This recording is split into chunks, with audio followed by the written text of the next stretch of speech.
Breaking news చూస్తున్న విశాఖపట్నం విమానాశ్రయంలో జగన్ పై జరిగిన హత్యాయత్నం కేసు విచారణ కీలక మలుపు తిరిగింది. వైసీపీ నేతలు కోరుతున్నట్టుగా కేసు విచారణను జాతీయ సంస్థ ఎన్ఐఏకు అప్పగించాలని కోర్టు ఆదేశించింది. కొద్దిసేపటి క్రితం కోర్టు తన నిర్ణయాన్ని వెలుబుచ్చింది. ఈ కేసులో నిందితుడు శ్రీనివాసరావు మాత్రమే నిందితుడని, వెనుక మరెవరూ లేరని ఏపీ పోలీస్ అధికారి లడ్డా వెల్లడించిన 2 రోజుల్లోనే కోర్టు ఈ నిర్ణయం తీసుకుంది.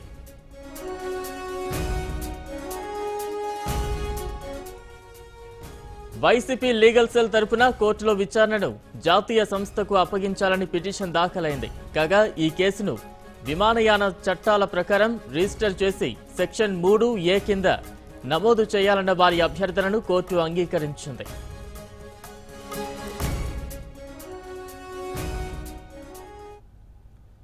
దీనిపై మరింత సమాచారాన్ని మా ప్రతినిధి శశాంక్ మోహన్ అందిస్తారు. శశాంక్ మోహన్, జగన్ పై హత్యాయత్నం కేసును ఎన్ఐఏకు అప్పగించాలని కోర్టు ఆదేశించింది. ఈ కోర్టు ఆదేశాలకు సంబంధించి తీర్పు సారాంశం ఏంటి?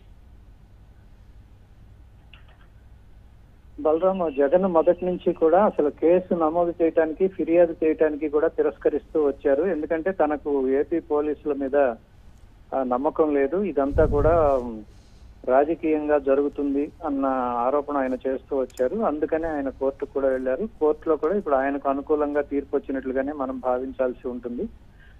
దీనికి సంబంధించినంత వరకు 18వ తేదీనే మొదట నిందితుడు ప్రయత్నించాడు హత్యా ప్రయత్నం చేయడానికి. ఇదంతా కూడా శ్రీనివాస్ అనే నిందితుడు తనంతట తానుగా తీసుకున్న నిర్ణయం.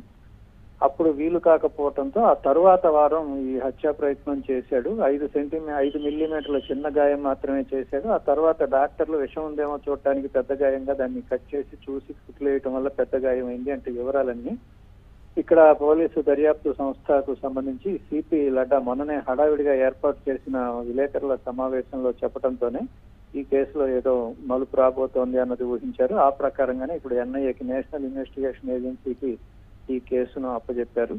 ఇప్పటికే మనం చూసుకుంటే విశాఖకు సంబంధించి కిడారి సర్వేశ్వరరావు, సివేరి సోముల హత్య కేసు కూడా ఇదే సంస్థ దర్యాప్తు చేస్తోంది.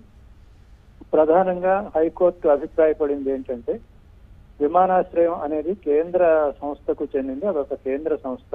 ఆ విమానాశ్రయంలో జరిగిన సంఘటన ఏదైనా ఎన్ఐఏ పరిధిలోకి పోవాలి కదా. ఇప్పుడు ఒక తీవ్రవాద సంఘటన జరిగి ఉంటే, ఉదాహరణకు ఐసిస్ బాంబు వంటిదో జరిగి ఉంటే ఏపీ పోలీసులు దాన్ని దర్యాప్తు చేస్తారా? చేయరు కదా, దాన్ని ఎన్ఐఏకే అప్పచెప్తారు. అలాంటప్పుడు ఇది కూడా ఒక దాడి కేసే కనుక దీన్ని ఎన్ఐఏకు ఇస్తే తప్పేముంది అన్నది కోర్టు గతంలోనే ప్రశ్నించింది. అప్పుడే బహుశా జగన్ కు అనుకూలంగా కోర్టు వస్తుందని రాజకీయ వర్గాల్లో భావన కనిపించింది. ఇప్పుడు అదే జరిగింది.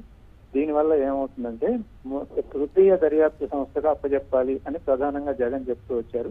ఏపీ పోలీసుల మీద కానీ, సిబిసిఐడి మీద కానీ ఈ దర్యాప్తు అప్పచెప్తే సిట్టు ఎలాగైతే అయిందో ఇప్పుడు భూకుంభకోణాలకు సంబంధించి తమకు అనుకూలంగా ఎలాగైతే రాయించుకున్నారో అలాగే ఈ నివేదికలు రాసే అవకాశం ఉంటుంది.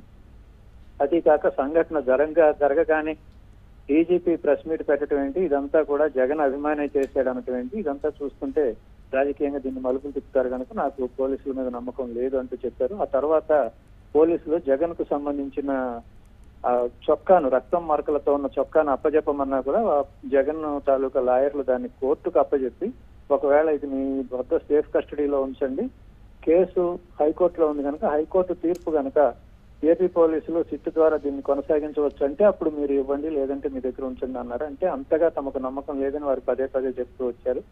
అందుకు అనుగుణంగానే తెలుగుదేశంలో కూడా చాలా మంది నాయకులు కోడికత్తి డ్రామా అంటూ జగన్ ను విమర్శించడం, దీన్ని రాజకీయంగా వాడుకోవడం, ఇదంతా కూడా పెద్ద సంచలనం అయింది. ఇప్పుడు ఎన్ఐఏకి ఇది అప్పచెప్పడం ద్వారా ఈ సిపి ఏదైతే చెప్పారో ఈ వివరాలతో కూడిన నివేదికను మొత్తాన్ని వాళ్ళకి ఇస్తారు. ఒక రకంగా చెప్పాలంటే వీళ్ళు జరిగిందంతా ఇదే అని ఒకసారి చెప్పేసి దీన్ని అప్పచెప్పినట్లుగా అయింది.